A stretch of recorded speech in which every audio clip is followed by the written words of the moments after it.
Now back to the show. This is The Law Show on CL 650.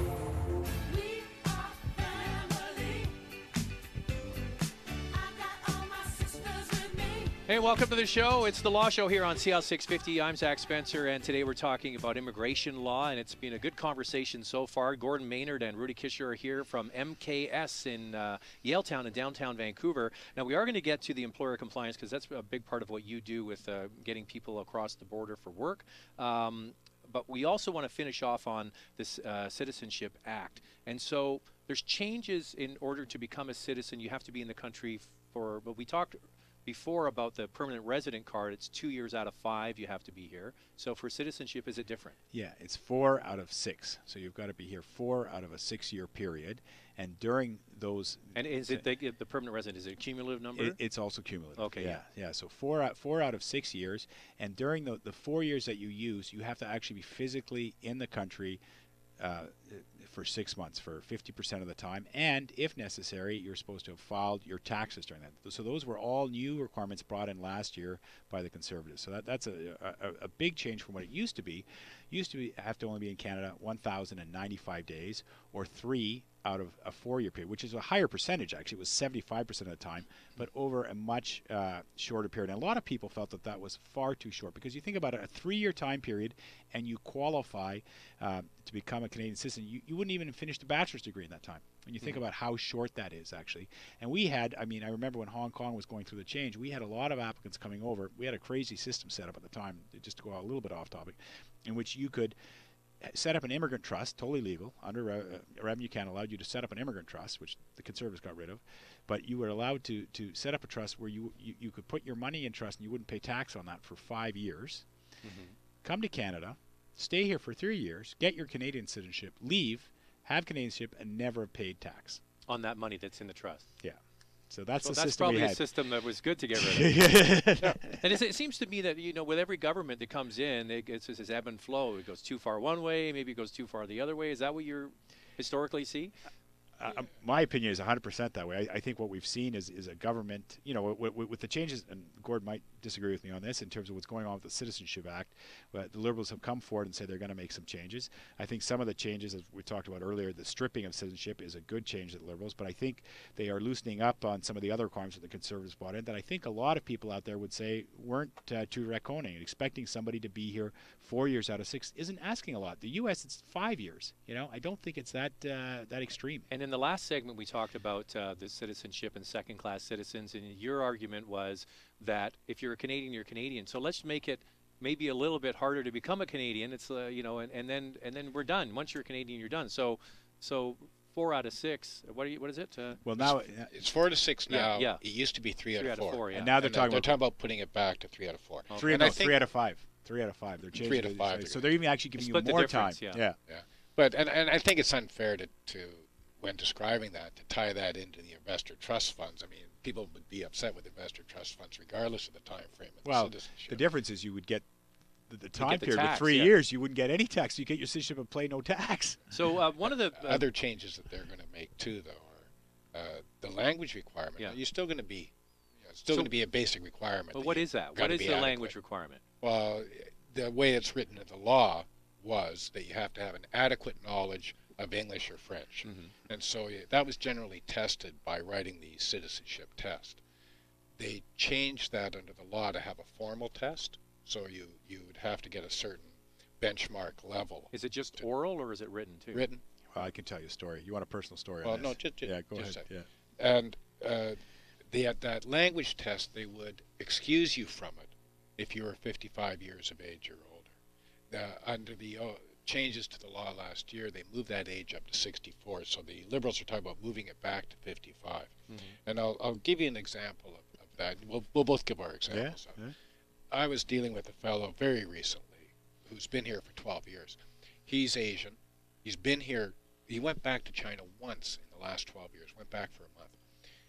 He took the citizenship test. He applied under the old law, and he's going to fail. He's going to fail not because of his knowledge of Canada, but because he doesn't speak English well enough. And he's 48 years old. The reason he doesn't speak English well enough is because he's a cook and he works in the kitchen in his own restaurant. And everybody's Chinese. Everybody's Chinese. All his clients are Chinese. That's the way he's worked for 12 years. He's built himself up from doing, pot scrubbing, cleaning other people's kitchens, saved his money. He owns his own home now. His child is a Canadian citizen. He owns his own restaurant. By all measures, he's a success. By all measures. But he can't speak English, and he won't ever speak English well enough. That's just the way it is for him. Now, he's 48 years old now. He, under this current law, can't become a citizen until 64. He's got to wait almost, 15 more years. So maybe, moving it back to 55 for him makes some sense. I don't see any reason why not to move back. It never made sense to me why it should be 64 as opposed to 55. Other people used to be given credit if you were in Canada as a student or a worker before you obtained your permanent resident status. The old law would give you 1 year's credit for that time towards your 3 of acquiring citizenship. They got rid of that. Well, they're going to bring that back. That seems okay to me. Now we can quibble about the number of years that you should be resident in Canada, but I think the other changes are fine. What's your story? Well, I just want to jump in quickly now. To play devil advocate here, this is all I'm doing is, people would say, well, you've been here for 12 years, you've invested in a restaurant, you've gotten all these things. Well, couldn't you invest some time to learn a bit of our language so that you integrate better? I mean, there's an argument for that. Yeah, and he did. He went to language school. On his 1 day off a week, he went to language school. And he has a halting, fundamental, really basic English. Yeah. Not enough for the test. I think what some people don't realize is how hard, and having done this job for as long as we've done it, you realize that there are some people that are good at learning languages. And there are some people that are disaster. They may be dyslexic. Listen, I was excused from French in school. They were like, this kid's never going to get it. So listen, you go and do an extra study break and you work on your math and English because French isn't for you. So you can ferme la porte on your way out the door. Don't let it hit you in the derriere. Yeah, exactly. So I know exactly what you're talking about. So you can see how you end up with clients that will never, they're not going to make that language requirement, not through lack of effort, but just through specific ability. They may be dyslexic. They may not be able to write their own language. They just may be old. And so they've got a young family, and they're running their own business, and they've made all those changes. And it seems like, well, we hear so many other success stories where people have learned the language. It isn't that easy. But, if you think about the way it used to be, and when the Liberals were in power, when I started practicing immigration law, I remember going to a meeting with a citizenship officer who was doing the citizenship, had come to speak to the Canadian Bar Association. And I was looking through the rules, and I'm like, well, it says they have to have a certain English ability. I'm like, how do you test that? How is that tested? Well, when they come in to write their citizenship exam, and if they have problems, when we direct them to their seat, and if they have problems following the directions to go sit at a certain seat, then we might investigate a little bit. But I would argue that a written test is much harder than an oral test because you can learn the language, like people say, I have conversational French. Well, you're not going to be able to write French. Well, what they were doing is the multiple choice test. So they would learn to memorize certain types of questions and then try and memorize after they got enough of them. So people had actually gone to the point of memorizing keywords, what the words were, and then what the answer would be. And that's how they got around. So they didn't read or write or speak or be able to understand English, and they were getting their citizenship. So, I mean, I think the Conservatives did the right thing in bringing in a language test, and it's done by a third party now. So it's not the government. We don't pay for this. They've got to go get it done by, like, for example, it's like an audit. The English language testing service, a TOEFL or something. They can't do TOEFL, but it's IELTS they use. So, I mean, I think that's a fair requirement.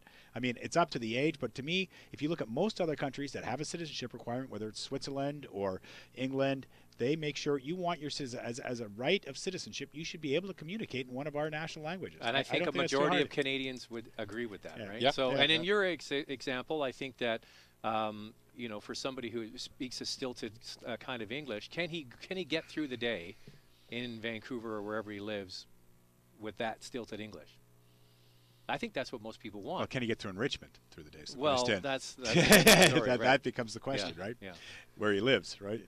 Well, apparently he can. He's been here 12 years. Yeah, he does very well. It sounds like he's moving along. All right, we want to change now to, I'm sure what a big part of your firm's work is employer compliance. So with employer compliance, these are, give me an example of what you would be dealing with that sort of stuff.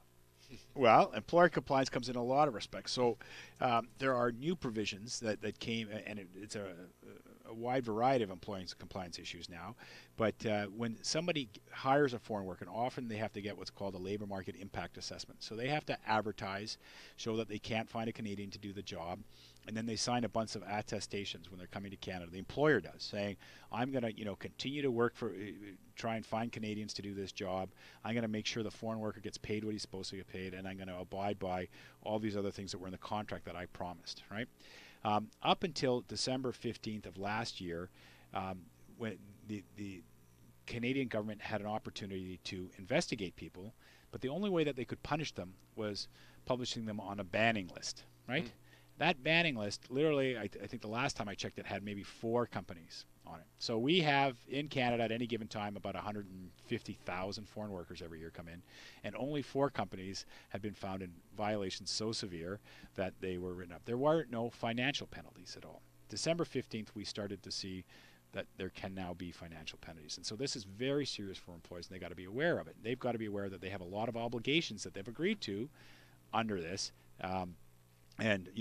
So one of the big obligations, for example, is keeping records, right? So they have to keep records, and they have to keep records for a long time. They've got to keep records for, you think about how long you've got to keep your tax records. 7 years, yeah. You've got to keep your employee records now for every foreign worker you hire for 6 years. So that's, if you have one foreign worker, it's not so bad. If you have a lot, you've got a massive evidentiary requirement, and that's a violation in itself that you could get a fine for if you haven't kept those records for 6 years. So a lot of employers aren't aware of these things. We're going to take a quick break. We're going to pick it up where you have to finish off on employer compliance, and we have lots to talk about. I think you referenced in there the LMIA, right? Yeah. That's what's a long form? Labor market impact assessment. Right. So we'll find out about that and more when we continue on The Law Show. We're talking about immigration law with MKS next on CIAL. There's more of the show still ahead. This is The Law Show on CIAL 650.